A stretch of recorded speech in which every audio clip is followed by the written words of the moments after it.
Welcome to Channel AMAC, your insight to the Australian visa system.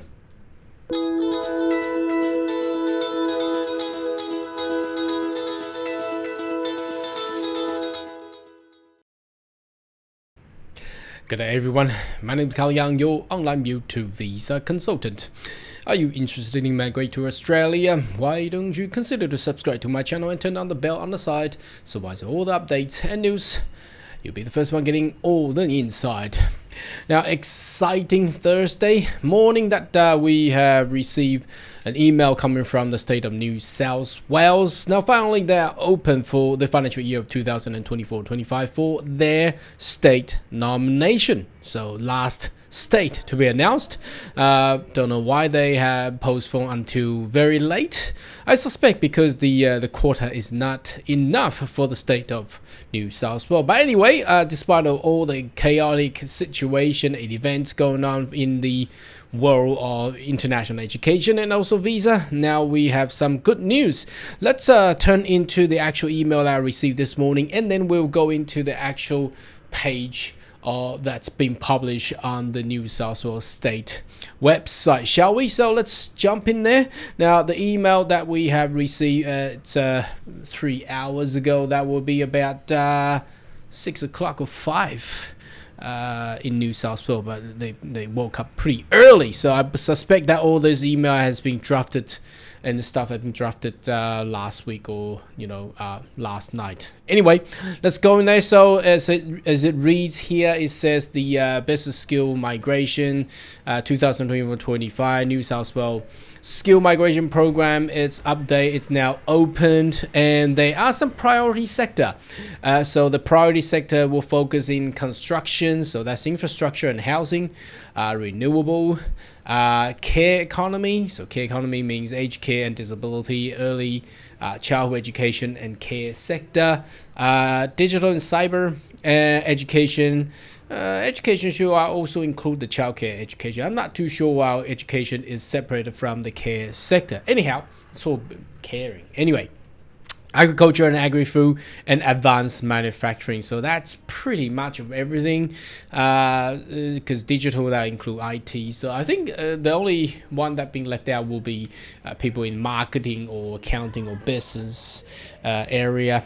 And there is a new skill list. I will take you there briefly, not go through the entire list because that will waste all the time of this video. So if we click on that, and you can also find that in the New South Wales website. So the new skill list will have two separations. So one list for the 190 and the other list for 491. So just briefly go through the 190 ones. You got the only crop farmer within this, that industry, and they only pick out the first 4 digits. That means the remaining 2 digits, the subcategory of that occupation code, will also include in there. So most of the managers, ICT managers, engineers, and then what we can see, the teachers, scientists, lecturers, pharmacists, psychiatrists, surgeon,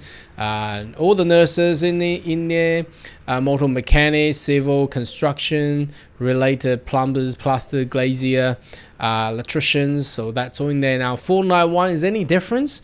To be honest, within this very short time frame, I can't really tell the differences here. It seems to be the same as what we have just saw up there, isn't it? There are additional ones like these ones, but most of the occupation remains the same. So anyway, let's jump back to the email. So invitation round of New South Wales subclass 180 will begin soon, will occur regularly until allocation has been filled. That means all the quota has been used up. To ensure eligibility, we strongly recommend you keep skill select EOI up to date, making that you can have valid supporting evidence. So a lot of people may ask that, do I need to resubmit a new EOI? So that for New South Wales, the case for New South Wales, it doesn't seem to be that you're required to do that.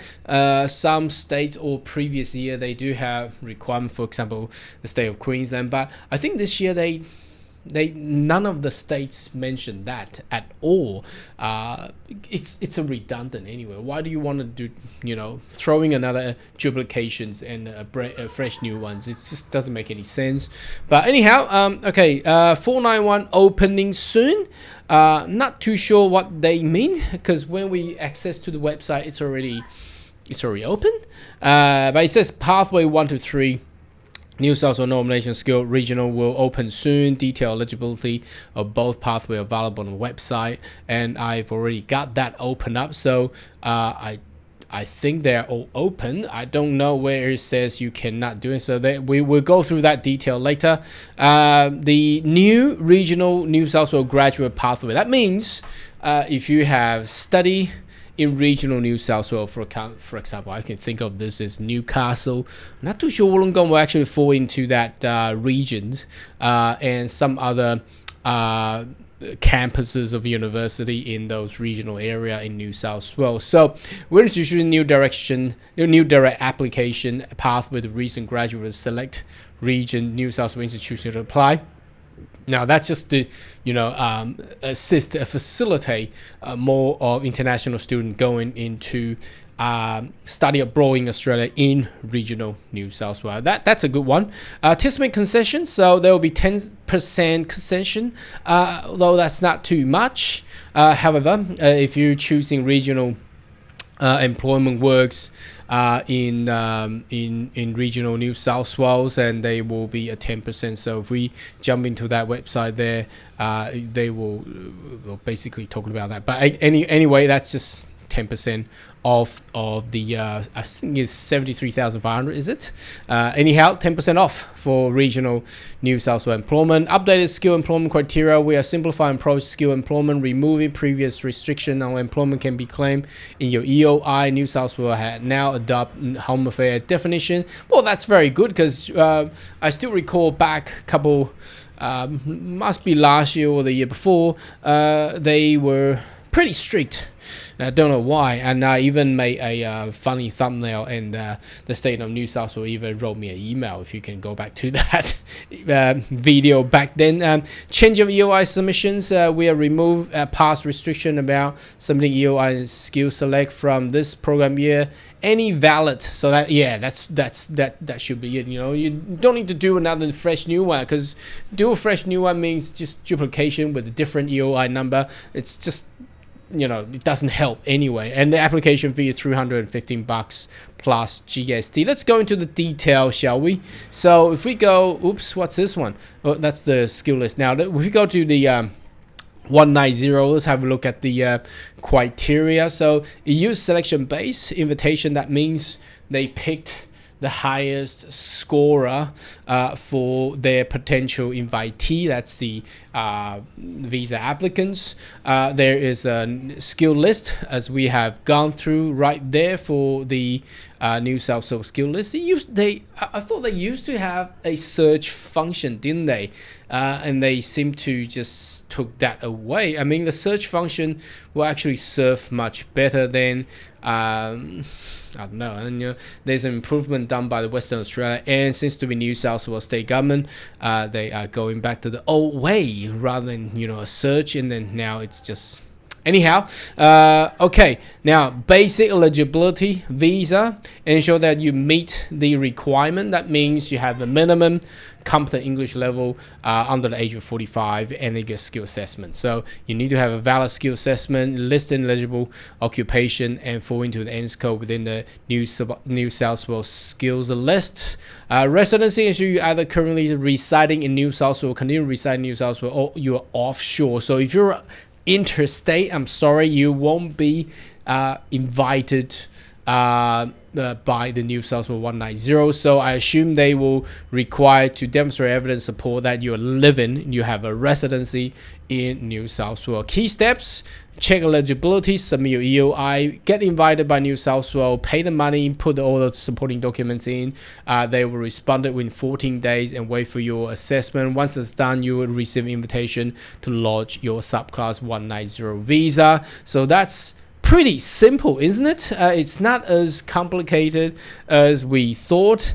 Obviously, the most complex state nomination criteria will still, the winner of that one will still be the state of Tasmania. So New South Wales is pretty simple. Now going to the 491, it's getting a little bit different. Now 491 does have 3 pathway, and I don't think it's that complicated as it seems. So the first one is that if you're currently employed in regional within regional New South Wales employer, so if you're already working there. Now to be honest, if you're already working there and already lapsed over some month or year, you might as well just do 186 TRT. Better than going into 491, because if you get 491, the problem is, see, this is all the same. You got employment, you got minimum, salary and things like that. If you go to 491, that means you got another 3 years to wait, and plus 491 is taking ages to be processed.